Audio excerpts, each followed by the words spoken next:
السلام عليكم. وعليكم السلام ورحمة الله وبركاته. أهلا بشيخنا الفاضل. تفضل، الله يحفظك.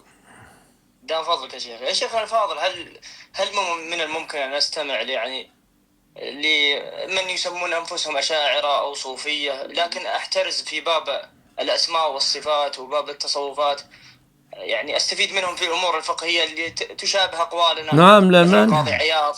لا مانع، لا مانع من هذا. م?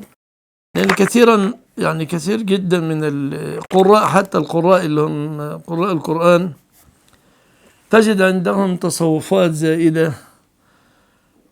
عند كثير وتصوفات زائدة، فنأخذ منهم القراءات إذا كانوا هم الأتقن فيها، ونترك ما سواها. النووي، ما زال العلماء ينقلون عن النووي مسائله الفقهية، وعن ابن حجر رحمة الله تعالى عليهم جميعا وعلى المسلمين. شكرا. طيب يا شيخ، نعم.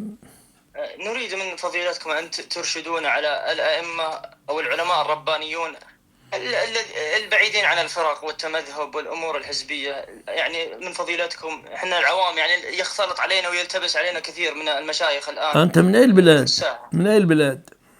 أنا من السعودية. طيب، أنت عندك علماء أفاضل، عندك الله يحفظهم، منهم الشيخ عبد الكريم الخضير، الله يوفقه لكل خير يا رب العالمين، عالم من علماء الرياض الراسخين. وعندك الشيخ عبد المحسن العباد، الله يوفقه لكل خير.